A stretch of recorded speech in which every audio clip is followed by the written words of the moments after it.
Bonjour à toutes, bienvenue sur Mondo Woman, la radio qui inspire les femmes. Aujourd'hui, c'est la rentrée un peu partout dans le monde. Nous allons vous proposer un épisode un peu spécial concernant le suivi du travail de vos enfants. Comment accompagner son enfant dans la réussite scolaire?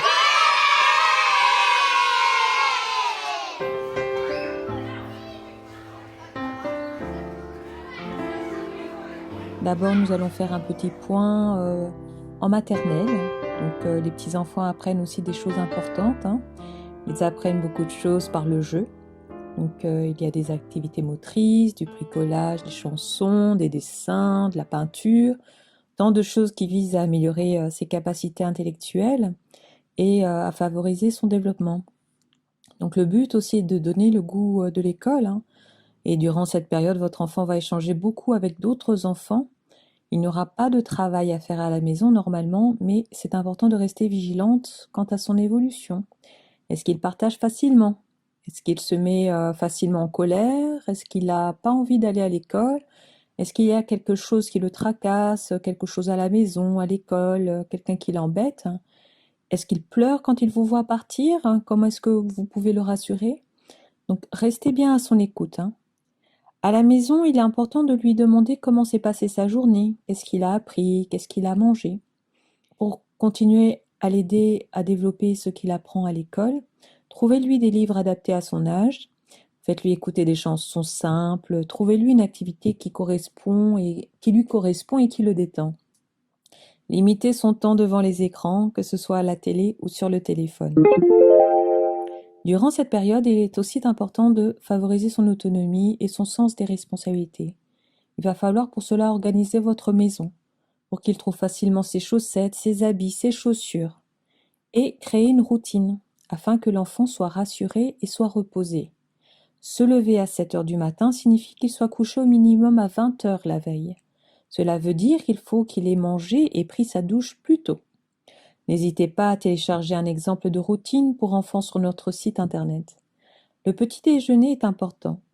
Afin qu'il ne s'endorme pas en classe ou qu'il soit nerveux, votre enfant a besoin d'énergie. Un morceau de pain tartiné de beurre, de pâte à tartiner, de confiture en quantité adaptée bien sûr, ainsi qu'un jus frais ou un fruit, une boisson chaude ou froide, un lait, peu importe. Cela lui donnera de la force pour affronter sa journée.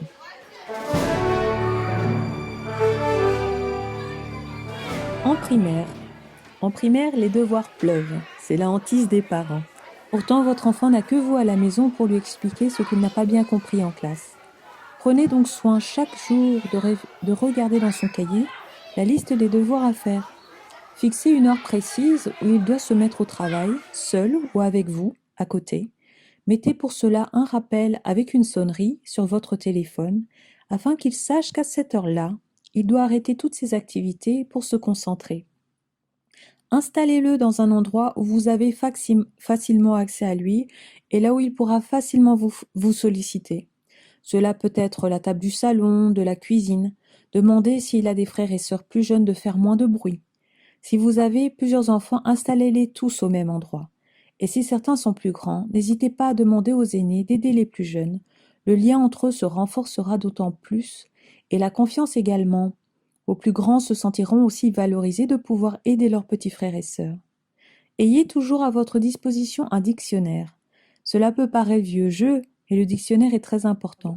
Non seulement pour tout le savoir qu'il y abrite, mais aussi pour les explications simples. En plus, il est facile d'accès. Au lieu de toujours utiliser Internet pour les exposés ou autres devoirs, n'hésitez pas à vous créer une petite bibliothèque de livres sur des thèmes variés, la nature, les animaux, l'espace, les inventions. C'est toujours mieux que la télévision. Concernant le matériel scolaire, mettez toujours chez vous dans une grande boîte une réserve de classeurs, de colle, de taille-crayon, de feutres, de papier, de cahiers. Faites en sorte de vérifier qui pioche dedans plus que raisonnablement afin d'éviter tout gaspillage. Bien sûr, vérifiez les notes, les bulletins, signez bien les devoirs, ne manquez aucune réunion parent-professeur. Et lorsque votre enfant a une faiblesse dans une matière, parlez-en avec le professeur. Et si votre enfant reste angoissé par la matière, essayez de trouver une solution ensemble.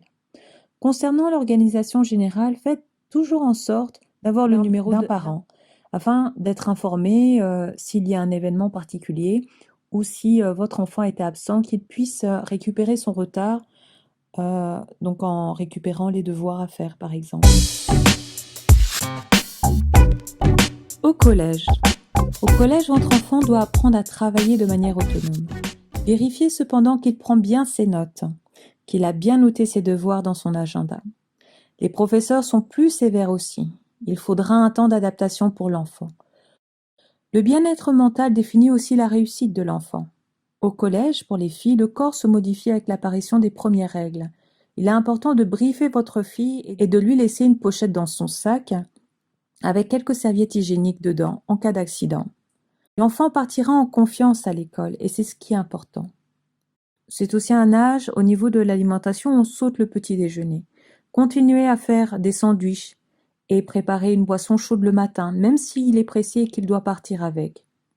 Il doit s'alimenter pour ne pas s'endormir en classe et le cerveau doit être suffisamment nourri pour pouvoir assimiler les connaissances et les garder en mémoire. Suivez bien les notes. Sans pour autant devoir harceler votre enfant, faites-lui comprendre qu'il a droit à l'erreur. Mais vous devez voir avec lui ce qu'il comprend et ce qu'il ne comprend pas. Si vous vous sentez dépassé dans vos explications, si vous ne savez plus expliquer quelque chose, pensez à passer le relais à un tiers, qui s'y connaît. Votre enfant appréciera que vous ne laissez pas tomber. Qui dit collège dit aussi parfois premier téléphone portable. Même si c'est rassurant de savoir son enfant joignable, faites attention à l'impact des réseaux sociaux dans sa vie. Cela peut être très perturbateur pour les jeunes. C'est une toute nouvelle liberté qui s'impose à eux. Les jeunes sont très influencés sur les réseaux, mais aussi par les autres élèves qui pensent qu'ils peuvent téléphoner à votre enfant à pas d'heure la nuit. Parlez-en avec eux. Voilà, votre enfant est au lycée. Donc l'enfant devenu adolescent, puis presque adulte, aura développé beaucoup d'autonomie dans son travail, dans sa vie, dans ses déplacements. Sachez qu'il reste sous votre responsabilité. Même s'il vous sollicite beaucoup moins pour l'aide aux devoirs ou l'aide pour les exposer, prenez soin de suivre son évolution sans l'infantiliser, car il risque de penser que vous ne lui faites pas confiance. Ayez toujours à cœur de consulter son bulletin trimestriel. Vous y verrez comme d'habitude sa moyenne et l'appréciation des profs. Prenez rendez-vous si besoin avec ces derniers, toujours en la présence de votre enfant pour comprendre ce qui ne va pas. De plus, lorsqu'il y a un problème, essayez de comprendre ce que vous dit votre enfant et n'hésitez pas à en parler à un responsable de l'école. Un enfant à l'aise dans sa classe aura plus envie de travailler. Aidez-le à acquérir une bonne méthodologie de travail. Incitez-le dès le collège à écrire des petites fiches sur les sujets qu'il aborde en classe afin qu'il retienne l'essentiel. Pour les préparer aux examens, l'astuce est de s'entraîner sur les sujets des années précédentes. Pas un, mais plusieurs. Vous trouverez les sujets et les corriger sur Internet. Cela va permettre à votre enfant de s'évaluer et de savoir où il en est. Il saura non seulement le type de questions qu'il aura le jour J, mais aussi le genre de réponse qu'on attend de lui. Le lycée prépare à l'université. Quel type d'études souhaite faire votre enfant? Dans quelle université? Dans quel pays? Commencez déjà à préparer cela avec lui dès le lycée. Votre fils est passionné de cuisine? Il souhaite ouvrir son restaurant? Pourquoi pas? Mais quel type d'études faut-il faire? Quelle formation? Votre fille veut être sage-femme. Quelles études doit-elle faire? Quelle formation? Votre implication rassurera votre enfant. Même si ce n'est pas vous qui devez faire les choix à sa place, vous devez avoir une vision précise de ce qu'il souhaite faire. Déjà pour savoir comment vous vous préparez au niveau financier.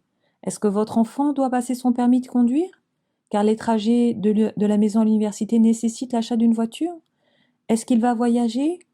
S'il ne reste pas vivre à la maison, de combien serait son loyer? Sa formation?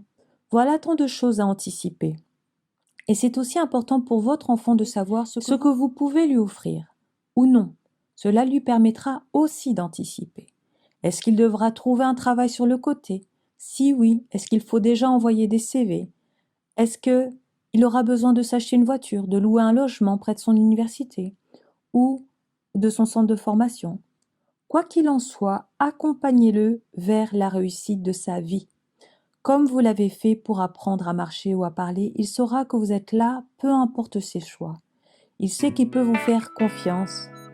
Si votre enfant recherche des stages, regardez autour de vous, parmi vos proches, vos anciens collègues, vos amis d'université. N'hésitez pas à recontacter vos vieilles relations pour leur informer que votre fils ou votre fille cherche un stage ou même un travail. Voilà, notre émission s'achève ici.